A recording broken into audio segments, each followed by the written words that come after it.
हर साल टैक्स का मौसम आते ही एक कंफ्यूजन शुरू हो जाता है ना? पुराना रास्ता चुने या नया? भारत में टैक्स भरने के अब ये दो रास्ते हैं। तो आज हम इसी पहेली को सुलझाने वाले हैं और ये देखने वाले हैं कि किसके लिए कौन सा रास्ता बेहतर है।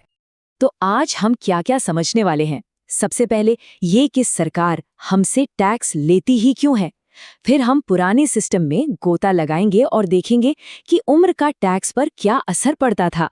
इसके बाद हम पुराने और नए दोनों टैक्स सिस्टम की खूबियों और खामियों को जानेंगे ताकि आखिर में सही फैसला लिया जा सके।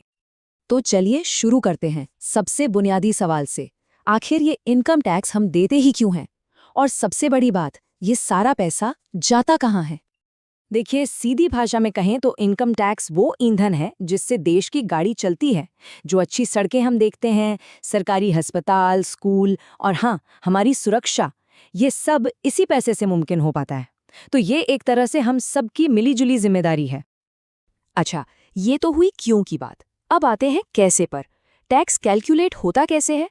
और यहीं पर पुराने टैक्स सिस्टम में एक बड़ा दिलचस्प एंगल था। वो था उम्र का। तो पुराने सिस्टम में क्या था कि सरकार ने टैक्स पेयर्स को उम्र के हिसाब से 3 कैटेगरीज में बांट दिया था। मतलब 60 साल से कम वाले एक ग्रुप में, 60 से 80 साल वाले सीनियर सिटीजन्स दूसरे में और 80 से ज्यादा वाले सुपर सीनियर सिटीजन्स तीसरे में। और मजे की बात ये कि हर ग्रुप के लिए रूल्स थोड़े अलग थे। अब यहाँ आपको बहुत कुछ दिख रहा होगा, लेकिन सबसे जरूरी बात पर फोकस करते हैं। पुराने सिस्टम में आपकी टैक्स फ्री इनकम की लिमिट आपकी उम्र पर डिपेंड करती थी। मतलब अगर कोई 60 साल से कम का है तो 2.5 लाख तक की इनकम पर 0 टैक्स।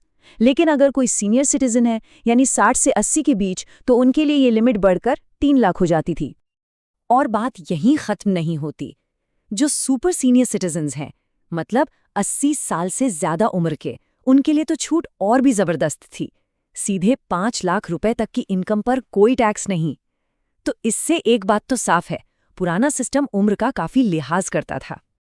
तो ये तो हो गया उम्र वाला एंगल। अब जरा पुराने टैक्स सिस्टम के इंजन में झांक कर देखते हैं, मतलब इसके स्लैब्स और डिडक्शंस को समझते हैं। ये देखिए, ये है पुराने सिस्टम का पूरा खाका।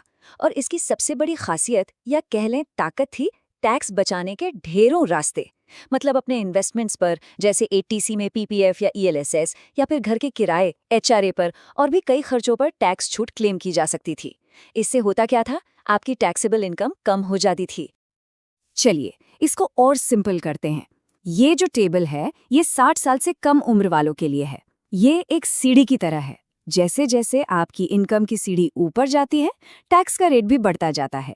2.5 लाख तक कुछ नहीं, फिर 5%, फिर 20 और फिर 30। सीधा सा हिसाब, जिसकी कमाई ज्यादा उसका टैक्स भी ज्यादा। इसी को कहते हैं प्रोग्रेसिव टैक्स सिस्टम। लेकिन फिर कहानी में आया एक ट्विस्ट। सरकार एक बिल्कुल नया ऑप्शन लेकर आई, एक ऐसा सिस्टम जिसे और भी आसान और सरल बताया गया। चलिए अब पर्दा उठाते हैं नई टैक्स रिजीम से। तो ये है नया टैक्स सिस्टम। ये इंडिविजुअल्स और हिंदू अनडिवाइडेड फैमिली यानी HUFs के लिए है। और जैसा मैंने कहा, इसका लॉजिक पुराने वाले से एकदम अलग है। और दोनों के बीच का जो सबसे बड़ा फर्क है वो इसी एक स्लाइड में है। देखिए, पुरानी रिजीम में टैक्स रेट ज्यादा थे, पर टैक्स बचाने वाली बहुत सारी लाइफलाइंस मिलती थीं। वहीं नई रिजीम में टैक्स रेट्स कम कर दिए, पर बदले में आपके ज्यादातर लाइफलाइंस यानी डिडक्शंस और एग्जेम्पशंस छीन ली। तो ये एक सीधा साधा लेन देन है। ये रहे नए सिस्टम के टैक्स स्लैब्स। यहाँ आप देखेंगे कि स्लैब्स ज्यादा हैं, मतलब इनकम बढ़ने पर टैक्स रेट धीरे धीरे बढ़ता है। और सबसे बड़ा चेंज क्या है? यहाँ उम्र का कोई चक्कर नहीं है। उम्र कुछ भी हो, नियम सबके लिए एक बराबर। तो अब आते हैं सबसे बड़े सवाल पर, कौन सा रास्ता चुने, पुराना या नया? देखिए, इसका कोई एक सीधा जवाब नहीं है। इसका जवाब छिपा है आपकी अपनी कमाई और खर्चों की किताब में। एक मोटा मोटा हिसाब ये है कि अगर ज़्यादा इन्वेस्ट नहीं करते या HRA, होम लोन जैसी छूट का फ़ायदा नहीं उठाते, तो बहुत चांस है कि नई रिजीम आपके लिए बेहतर हो। क्यों? क्योंकि वहाँ आपको कम टैक्स रेट्स का सीधा फ़ायदा मिल जाता है। और हाँ, एक छोटी मगर ज़रूरी बात, आप रास्ता कोई भी चुने, पुराना या नया, आपके फाइनल टैक्स अमाउंट पर 4% का हेल्थ और एजुकेशन सेस तो लगना ही है। इसे मत भूलिएगा। तो आखिर में एक सवाल के साथ आपको छोड़े जाते हैं। जिस तरह से लोगों की फाइनेंशियल आदतें बदल रही हैं, क्या लगता है भविष्य किस टैक्स सिस्टम का है? उस सिस्टम का जो लोगों को बचत और निवेश के लिए प्रोत्साहित करता है, या उस सिस्टम का जो चीज़ों को एकदम सरल और सीधा रखता है? सोचिएगा ज़रूर।